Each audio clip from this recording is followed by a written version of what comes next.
இந்த வீடியோவில் C functions பற்றி பார்க்க போகிறோம். ஃபங்க்ஷன்ஸ்ன்றது ரொம்ப ரொம்ப முக்கியமானது எல்லா ப்ரோக்ராமிங்கிலும். நம்ம நிறைய டைம்ஸ் வந்து ஒரே கோடை நிறைய இடத்துல டைப் பண்ண வேண்டியது வரும். ஸோ அந்த மாதிரியான இடத்துல நம்ம ஃபங்க்ஷன்ஸ் யூஸ் பண்ணோம் அப்படின்னா ஒன் டைம் கோட் ரைட் பண்ணிவிட்டு மெனி டைம்ஸ் அதை எடுத்து யூஸ் பண்ணிக்கலாம். அதுக்கு ஃபங்க்ஷன் ரொம்ப யூஸ்ஃபுல்லாக இருக்கும். ஃபார் எக்ஸாம்பிள் நீங்கள் ஒரு கால்குலேட்டர் அப்ளிகேஷன் பண்ணுறீங்க அப்படின்னா அந்த கால்குலேட்டர் ஃபங்க்ஷனில் அடிஷனுக்கு ஒரு ஃபங்க்ஷன், சப்ட்ராக்ஷனுக்கு ஒரு ஃபங்க்ஷன், மல்டிப்ளை பண்ணுறதுக்கு ஒரு ஃபங்க்ஷன், டிவைட் பண்ணுறதுக்கு ஒரு ஃபங்க்ஷனாக நீங்கள் க்ரியேட் பண்ணிட்டீங்க அப்படின்னா அது எத்தனை தடவை எடுத்து யூஸ் பண்ணிக்கலாம். ஸோ ஃபங்க்ஷன்னா என்னென்னு கொஞ்சம் டீட்டெயிலாக நம்ம பார்க்கலாம் இந்த வீடியோவில். ஸோ ஃபங்க்ஷனுக்கு ஒரு சின்டாக்ஸ் இருக்குது. ஸோ அதை நான் சொல்கிறதுக்கு முன்னாடி ஃபங்க்ஷனுக்கு யூஸ் பண்ணுறது இந்த கேலி பிரேசஸ் தான் நம்ம யூஸ் பண்ணுவோம். ஒரு ஃபங்க்ஷனை நம்ம யூஸ் பண்ணோம் அப்படின்னா அதுக்கு 3 முக்கியமான விஷயங்கள் வேணும். ஃபஸ்ட்டு ஃபங்க்ஷனை டிக்ளரேஷன் பண்ண தெரியணும், ஃபங்க்ஷனை டிக்ளேர் பண்ண தெரியணும், அதுக்கப்புறம் ஃபங்க்ஷனை கால் பண்ண தெரியணும். ஃபங்க்ஷன் டிக்ளரேஷன் எப்படி பண்ணணும் அப்படின்னா ஃபங்க்ஷனுக்குன்னு ஒரு சின்டாக்ஸ் இருக்குது.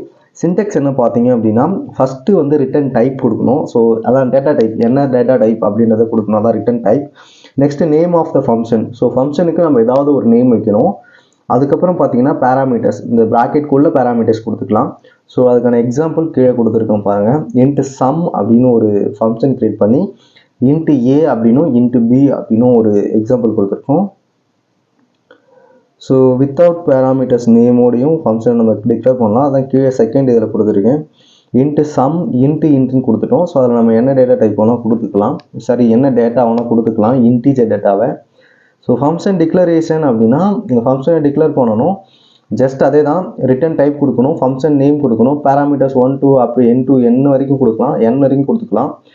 பாடி ஆஃப் த கோடில் ஃபங்க்ஷன் என்ன நடக்கணும் அப்படின்றது, ஃபங்க்ஷன் ஆட் பண்ணணும்னா ஆடு, மல்டிப்ளை பண்ணால் மல்டிப்ளை அந்த மாதிரி கொடுக்கலாம். நெக்ஸ்ட்டு பார்த்தீங்கன்னா ஃபங்க்ஷனை கால் பண்ணணும். ஸோ ஃபங்க்ஷனை கால் பண்ணது ஈஸி தான். இந்த மெயின் ஃபங்க்ஷனில் வந்து நம்ம ஃபங்க்ஷனை கால் பண்ணுவோம். ஜஸ்ட்டு அதுக்கு ஒரு எக்ஸாம்பிள் ப்ரோக்ராம் இருக்குது, நான் உங்களுக்கு அதை ரன் பண்ணி காட்டுறேன். ஸோ அதை ரன் பண்ணி காட்டிட்டு நான் உங்களுக்கு எக்ஸ்பிளைன் பண்ணுறேன். ஜஸ்ட் வந்து காப்பி த கோட். நீங்கள் வந்து காப்பி பண்ணாதீங்க, நான் எல்லா வீடியோஸும் சொல்கிற மாதிரி தான். ஸோ நீங்கள் பார்த்து டைப் பண்ணுங்கள், உங்களுக்கு ஸ்லைடில் இருக்கும். நீங்கள் காப்பி பண்ணி பண்ணீங்க அப்படின்னா உங்களால் ஈஸியாக ப்ரோக்ராமிங் கற்றுக்க முடியாது. நான் காப்பி பண்ணி பண்ணுறதுக்கு ஒரு ரீசன் இருக்குது.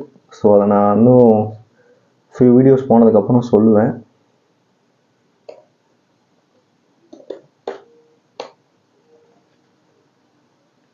ஸோ சேவ் பண்ணிவிட்டு ரன் பண்ணுவோம்.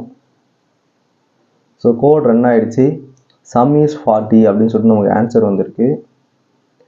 ஜஸ்ட் இந்த இடத்துல \n. ஓகே, அகைன் ரன் பண்ணுறேன். \n ஏன் போட்டோன்னு உங்களுக்கு தெரியும்னு நினைக்கிறேன். ஸோ சம் இஸ் 40 அப்படின்னு சொல்லிட்டு நமக்கு அவுட்புட் வந்திருக்கு. ஸோ இதுலேயுமே அவுட்புட் அதுதான் இருக்கும்னு நினைக்கிறேன். ஸோ சம் இஸ் 40 தான். ஸோ இந்த கோடை ஃபுல்லாக டிகோட் பண்ணலாம். ஃபஸ்ட் எடுத்தோடனே நம்ம வந்து கமெண்ட் லைன்ஸ் யூஸ் பண்ணியிருக்கோம். அதுக்கப்புறம் வந்து ஹெடர் ஃபைல் யூஸ் பண்ணியிருக்கோம். ஹெடர் ஃபைல்னா என்னென்னு உங்களுக்கு தெரியும்னு நினைக்கிறேன். ஹெடர் ஃபைல்னா செட் ஆஃப் கோட். அப்போ நம்ம வந்து இதில் பிரிண்ட் பண்ணுறது, ஸ்கேன் பண்ணுறதுலாம் யூஸ் பண்ணியிருக்கோம். அதுக்கான கோட்லாம் வந்து இந்த ஹெடர் ஃபைல்குள்ளே தான் ஆல்ரெடி ரைட் பண்ணி வச்சுருப்பாங்க.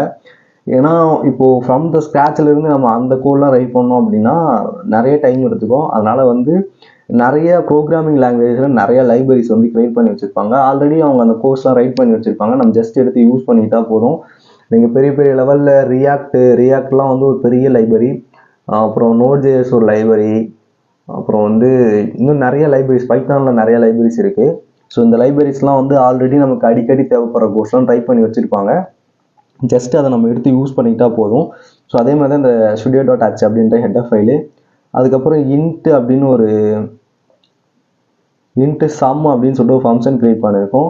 அதில் பார்த்தீங்கன்னா இன்ட்டு ஏ இன்ட்டு பி அப்படின்னு சொல்லிட்டு 2 ஆர்குமெண்ட்ஸ் வச்சுருக்கோம். ரிட்டர்னில் a+b அப்படின்னு கொடுத்துருக்கோம். அதே மாதிரி தான் மெயின் ஃபங்க்ஷனில் வந்து பார்த்தீங்க அப்படின்னா இன்ட்டு ஆடுன்னு ஒரு வேரியபிள் ஈக்குவல் சம்மு ஏக்கு 10னும் பிக்கு 13னும் கொடுத்துருக்கோம். இதுதான் வந்து நம்ம வந்து ஃபங்க்ஷனை கால் பண்ணுறது. இந்த சம் இன்ட்டு 10,13 கொடுக்க தான் நம்ம வந்து ஃபங்க்ஷனை கால் பண்ணுறது. இன்ட்டு ஆட் அப்படின்றது இன்டீஜரில் ஒரு வேரியபிள், ஆட் அப்படின்னு ஒரு வேரியபிள் க்ரியேட் பண்ணியிருக்கோம். ஸோ இப்போ வந்து ப்ரோக்ராம் டேரெக்டாக மெயின் ஃபங்க்ஷனோட தான் வரும். வந்தோடனே இந்த ஆடுக்கு இந்த ஃபங்க்ஷன் கொடுத்துருக்கோமா, உடனே இந்த int function sum function call பண்ணப்படும். கால் பண்ண உடனே இன்ட்டு ஏக்கு பதிலாக 10னும் இன்ட்டு பிக்கு வந்து 13னும் போகும். a+b தான் நம்ம ரிட்டர்ன் பண்ண சொல்லியிருக்கோம். ஸோ ரிட்டர்னாக நமக்கு வந்து 40 அப்படின்ற ரிசல்ட் வந்து இந்த ஆட் அப்படின்ற இந்த வேரியபிளில் ஸ்டோர் ஆகிடும்.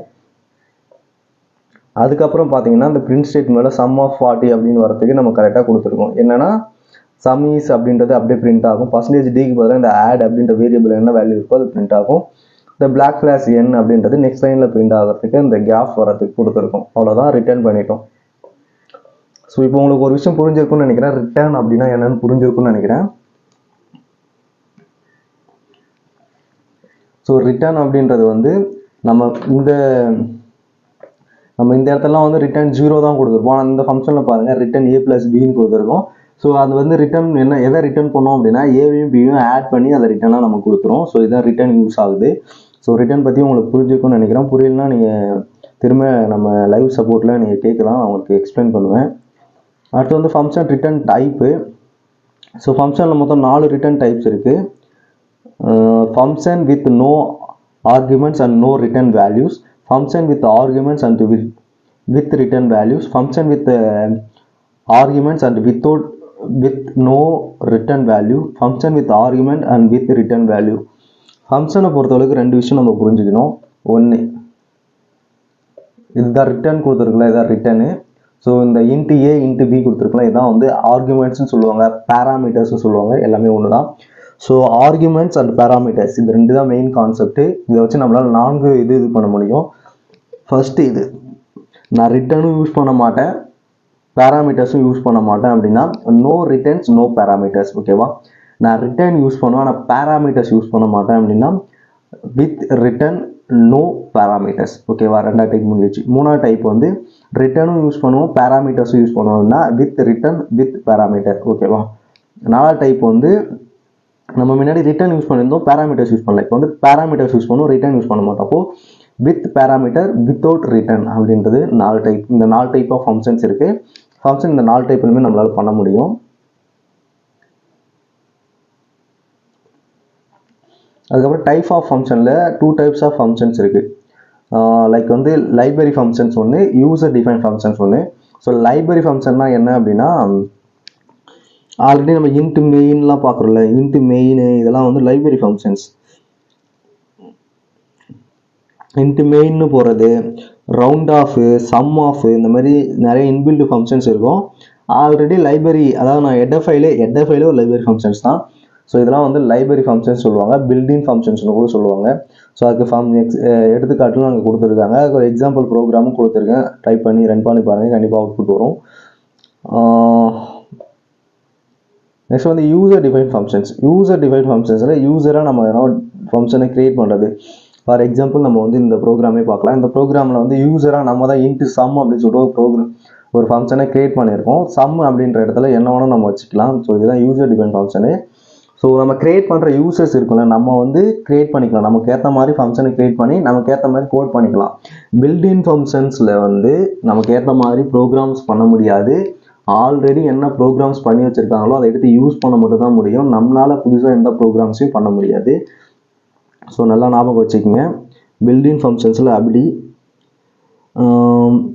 யூசர் டிஃபைன் ஃபங்க்ஷன்ஸில் நம்மளால் நமக்கு ஏற்ற மாதிரி ப்ரோக்ராம்ஸை ரெடி பண்ணிக்க முடியும். அடுத்து பாஸ் பேராமீட்டர்ஸ் டு ஃபங்க்ஷன்னு. இதில் வந்து pass by value and pass by reference அப்படின்னு சொல்லி 2 டைப்ஸ் இருக்குது. ஸோ இப்போ நம்ம வந்து பாஸ் பை வேல்யூ பார்த்தோம் அப்படின்னா நம்ம டேரெக்டாக வேல்யூஸை பாஸ் பண்ணுவோம். ஃபார் எக்ஸாம்பிள் ப்ரோக்ராம் இருக்குது, காப்பி பண்ணிக்கிறேன்.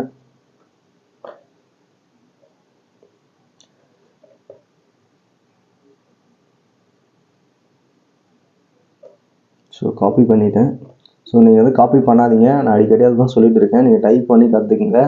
கண்டிப்பாக எரர்ஸ் வரும். எரர்ஸ் வந்தால் தான் உங்களால் ப்ரோக்ராமிங்கை கற்றுக்க முடியும். எரர்ஸ் வந்துச்சா எனக்கு டேரெக்டாக லைவ் சப்போர்ட்டில் வாங்க, கிளியர் பண்ண முடியுதா பாருங்கள், இல்லைனா லைவ் சப்போர்ட்டுக்கு வாங்க. என்னோட ஃபுல் டீட்டெயில் உங்ககிட்ட இருக்கும், வாட்ஸ்அப் நம்பரு, வாட்ஸ்அப் வாங்க, இல்லை இன்ஸ்டாவில் டிஎம் பண்ணுங்கள், நான் உங்களுக்கு ரிப்ளை பண்ணுவேன் கண்டிப்பாக. ஸோ அதுக்கான அவுட்புட் நமக்கு வந்துடுச்சு. Before swap value variable 1 and variable 2 is 3,2. After swap the variable 1 and variable 2 is 3,2 அப்படின்னு சொல்லிட்டு நமக்கு கரெக்டான அவுட்புட் வந்திருக்கு. ஸோ அதான் அவுட்புட்னு நினைக்கிறேன். ஜஸ்ட் ஒன்ஸ் நம்ம வந்து வெரிஃபை பண்ணிக்கலாம். ஓகே, அவுட்புட் அதுதான். ஸோ லெட்ஸ் ப்ரோக்ராம் நம்ம எக்ஸ்பிளைன் பண்ணுறோம் பாருங்கள்.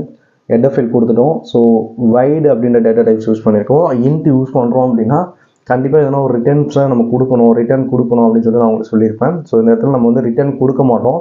ஸோ அதனால் வைட் ஃபங்க்ஷன் யூஸ் பண்ணுறோம். வைடில் வந்து ஸ்வாப் அப்படின்ற ஒரு ஃபங்க்ஷன் யூஸ் பண்ணிக்கிறோம். அதில் இன்ட்டு var1 இன்ட்டு var2 அப்படின்னு சொல்லிட்டு 2 வேரியபிள்ஸ் வச்சுக்கிறோம். உள்ள ஃபங்க்ஷனுக்குள்ள இன்ட்டு டெம்ப் அப்படின்னு சொல்லிட்டு 3ஆவதாக ஒரு வேரியபிள் கிரியேட் பண்ணுறோம். ஸோ வேல்யூஸை ஸ்வாப் பண்ணணும். அதாவது ஏவோடைய வேல்யூ பிக்கு போகணும், பியோட வேல்யூ ஏக்கு வரணும். இதுதான் வந்து ஸ்வாப்பிங் அப்படின்னு சொல்லுவாங்க. ஸோ அதுக்கு வந்து நம்ம இன்ட்டு டெம்ப் அப்படின்னு சொல்லிட்டு ஒரு அடிஷ்னல் வேரியபிளை நம்ம யூஸ் பண்ணியிருக்கோம்.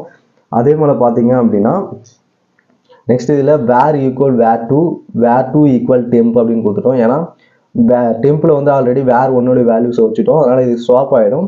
மெயின் ஃபங்க்ஷனில் அதே மாதிரி நம்ம கால் பண்ணுறோம். என்னென்னா int var equal 3 var2 equal 2ன்னு கொடுத்துட்டோம். இந்த var1 இது இந்த var1க்கும் var2 var2க்கும் நம்ம வேல்யூஸாக இந்த ஃபங்க்ஷனுக்குள்ள ஆர்குமெண்ட்டாக பாஸ் ஆகிடும். ஸோ அதுதான் இங்கே நம்ம கால் பண்ணும்போது பண்ணியிருப்போம். ஸோ அதில் வந்து before swap value of the var1 var2 is அப்படின்னு சொல்லிட்டு அதுக்கு ஒரு இது கொடுத்துருக்கோம். நெக்ஸ்ட் வந்து அந்த ஸ்வாப் அப்படின்ற கீவேர்ட்ஸில் var1 var2ன்னு இது கொடுத்துருக்கோம் அப்படின்னா அந்த ஃபங்க்ஷனை கால் பண்ணுறோம். மேலே நம்ம கிரியேட் பண்ணியிருக்க வைடு ஸ்வாப் அப்படின்ற ஃபங்க்ஷனை நம்ம கீழே கால் பண்ணுறோம். ஸோ அதுக்கப்புறம் திரும்ப பிரிண்ட் பண்ணி காட்டும், ரிட்டர்ன் கொடுக்குறோம். இதுதான் வந்து இந்த ஃபங்க்ஷனு. ஸோ இது வந்து கால் பை வேல்யூஸ். கால் பை ரெஃபரன்ஸும் இதுவே தான். ஒன்றும் இல்லை, நம்ம இதில் வந்து டேரெக்டாக வேல்யூஸை கொடுக்குறோம். ஸோ இதில் டேரெக்டாக நம்ம வந்து ரெஃபரன்ஸ் கொடுப்போம். அதாவது பாயிண்டர் வேல்யூஸ் யூஸ் பண்ணியிருக்கோம். இந்த ஸ்டார் வச்சு var1 கொடுத்துருக்கோம். இதெல்லாம் வந்து pointer values. So call by ரெஃபரன்ஸ்னு நம்ம வந்து இதுதான் கொடுத்துருக்கோம். அதுக்கப்புறம் advantages, disadvantages, conclusion, some questions, functions பற்றி சில கொஷின்ஸ் இருக்குது. ஸோ அவ்வளோதான் இந்த வீடியோ. ஃபங்க்ஷன்ஸ்னால் வந்து ஆல்ரெடி பில்டின் ஃபங்க்ஷன்ஸில் சம் ப்ரோக்ராம்ஸ்லாம் க்ரியேட் பண்ணி வச்சுருப்பாங்க நமக்கு முன்னாடி இந்த டெவலப்பர்ஸு. யூசர் டிஃபைன் ஃபங்க்ஷன்ஸ் நமக்கு தேவையான கோட்ஸை நம்ம ரைட் பண்ணிவிட்டு திரும்ப எடுத்து நம்ம ப்ரோக்ராம்ஸில் யூஸ் பண்ணியிருக்கலாம். ஸோ இந்த ஃபங்க்ஷன்ஸோடைய மெயின் அட்வான்டேஜஸ் என்ன அப்படின்னா கோட் ரீயூசபிலிட்டி தான். ஸோ நம்ம வந்து கோட்ஸை ஒரு தடவை ரைட் பண்ணிவிட்டு மெனி டைம்ஸ் அதை எடுத்து யூஸ் பண்ணுவோம். அது இந்த ஃபங்க்ஷனுடைய ஒரு பெரிய அட்வான்டேஜ். ஸோ ஃபங்க்ஷன் பற்றி ஓரளவுக்காச்சும் உங்களுக்கு புரிஞ்சிருக்கும்னு நினைக்கிறேன். ஸோ என்னோடய லேப்டாப்பில் ஒரு பெரிய ப்ராப்ளம் இருக்குது. அதனால தான் என்னால் செக்ஷன்ஸ்லாம் கரெக்டாக எடுக்க முடியல. ஸோ அதெல்லாம் என்னென்னு போக நான் சொல்கிறேன். ஸோ ஓரளவுக்கு புரிஞ்சிருக்கும்னு நினைக்கிறேன். மொபைல் ஃபோன்ஸில் நம்ம ப்ராஜெக்ட்ஸ் பண்ணி பார்க்க போகிறோம். வீடியோ இந்த டுட்டோரியல் ஃபுல்லாக பாருங்கள். எண்டில் நம்ம கண்டிப்பாக ப்ராஜெக்ட் பண்ணுவோம். அது மட்டும் இல்லாமல் உங்களுக்கு ஒரு போனஸுமே இருக்குது. என்னன்னு நிறைய பேர் தெரிஞ்சிருக்கும். ஸோ தெரியாதவங்களுக்கு சொல்கிறேன். இன்டர்வியூக்கு ப்ரிப்பேர் பண்ணுறதுக்கான ப்ரோக்ராமிங் கொஸ்டின்ஸ்லாம் உங்களுக்கு நான் கொடுக்க போகிறேன். எண்ட் ஆஃப் த வீடியோவில் உங்களுக்கு எண்ட் ஆஃப் த கோர்ஸில் கிடைக்கும். ஸோ அதெல்லாம் எடுத்து யூஸ் பண்ணிக்கோங்க. ப்ரோக்ராமிங்கில் இன்னும் நெக்ஸ்ட் லெவலுக்கு போக ட்ரை பண்ணுங்கள். ஸோ நெக்ஸ்ட் ஒரு வீடியோவில் இன்னொரு டாப்பிக்கில் பார்க்கலாம். ஃபங்க்ஷன்ஸ்னால் என்னென்னு புரிஞ்சிருக்கும்னு நினைக்கிறேன். புரியல அப்படின்னா என் லைவ் சப்போர்ட்டில் என்னை கேளுங்க. உங்களுக்கு என்ன டவுட்னாலும் கிளியர் பண்ண வைக்க 24/7 நான் ரெடியாக இருக்கேன்.